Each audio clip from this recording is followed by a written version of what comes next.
elevenish. All right, recording. Totally forgot what the show's name was then. Recording 11ish for Tuesday, the 16th of April. I had to think about what month it was and what day it was. Yeah, mad times at the moment. Just lots on the go. But the first thing I want to touch on is the images and the how can I put this? The images and the horror and the sheer shock of Boylston Street in Boston and the explosions and the loss of life and everything that happened there yesterday. I've got an affinity with Boston. I've had it for quite a long time. A couple of the pod camps that were there I went to at different times. And I've walked around that whole area, been in that library down there. I even stayed at a hotel just literally down near where that first explosion was. And, you know, what else is there to say? My heart goes out to all the parents and families and my American friends stateside who are going to be suffering and in shock and awe about this this latest, what I think is a terrorist attack. I can't say that to be true, but a bomb's a bomb at the end of the day, and either if it's domestic or international, it's still cruel and horrendous. So my heart goes out to all of those parents and families and what they're dealing with at the moment, and let's just see what unravels, and I do hope they find enough evidence to find out who's behind this. So, onwards with the rest of 11ish today. Boston's very much in my mind. A whole bunch of stuff that I really want to catch up with separately. Time doesn't stop, unfortunately, for us to reflect, so we have to pile straight along into a lot of stuff. Back into managewp this morning. managewp.com is a site for managing WordPress installations, and I've got over 20 odd sites, and some of them not active, some of them active.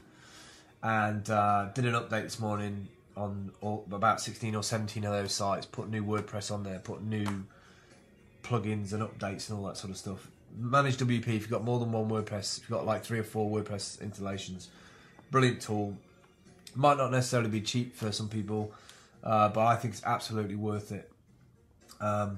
I would highly recommend it. Another thing I want to talk about is I got a really nice client testimonial yesterday for my Fiverr job. It was a job that I've been waiting for ages to get done. Sorry, he'd been waiting for ages for it to get done, and I sort of explained to him that the studio is upside down with the everything with the shelves. And he was cool about it, and I promised him another one free of charge once he'd fixed those issues on his site. And I did an extra sort of I did a 5-minute piece rather than a couple of minutes. And it was just really nice to, some people will wait and some people will promote your stuff if they know the backstory behind where you're at. So what else? I've been messing around with Stripe and Shopify. We're about to release, I hope. I haven't spoken to Ina Green Designs for a good week or so, but we're hopefully going to have our first test. A group of pillows, geeky pillows. You can get geeky pillows like Facebook and Twitter and Google and all that stuff from stateside, but the price of the shipping just totally prohibits it. And I just find it a bit crazy to double up the price just to get fabric and material from another country sent to here. So I found a local crafter, and we're going to see if we can do some demo ones, see how much they cost each. And we're building a Shopify site, but also linking in using Stripe to take payments.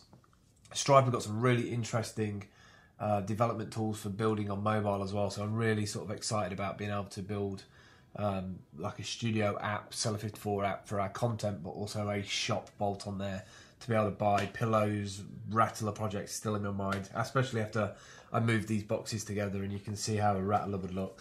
Bandwidth in a box and things like studio time and booking in, we're going to put it all onto a Shopify site.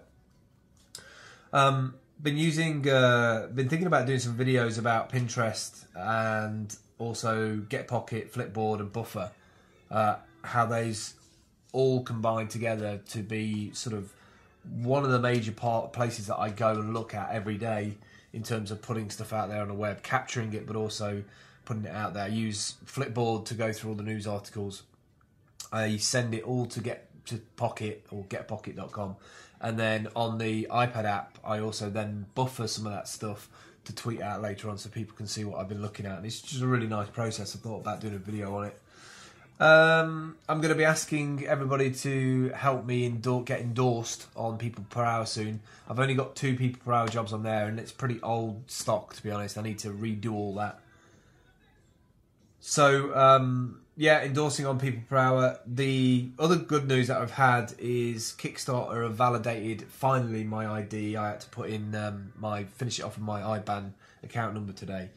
But that's got a few more bits on it before we can push that Kickstarter out. But I think we should have that done by Friday. I'm going to do a few bits today. I'm going to record a video on the Raspberry Pi. If you've never seen a Raspberry Pi, this is what they look like. I don't know if you can really see that very well, but it's a very tiny box. That's actually a plastic casing on it, boards inside. And it's got SD card, that's for your bootable drive, no hard drive, that is your hard drive. Video out, composite video out, audio out, USB 2 ports, Ethernet, and the most important bit, which I love on this, is that it's got HDMI out on the board, which is just so compact, all in one little space. And I don't think a lot of people realise how far pocket computing ideas has come. But this cost to entry in what you can do with these is what makes our project quite exciting for me. So I've got a few more bits to do. I'm working on a newsletter with a whole bunch of stuff in there about CNN and RVSX and all the shows that we put out every week. Got to get some flyers done to get the people in the local area to know about the Kickstarter campaign. We're also doing some more video assets. I need to do a 60-second or less video about the configuring of this. And I've also got to take the audio from an interview I did with Tom at Jack Craig's the other day. I've got to take the audio from my iPad because I recorded it separately, bond it together and stick that on there. And finally, I've managed to get paid back from Amazon. I know I told you about it, that I was really happy about the process, but this has actually hit my account now. And I've just ordered the new mixer, so we should get the new mixer and a few other bits and pieces over the next couple of days. So yeah, it's all go. Things are good here. Hope things are good where you are. Don't forget to sign up on seller54.tv.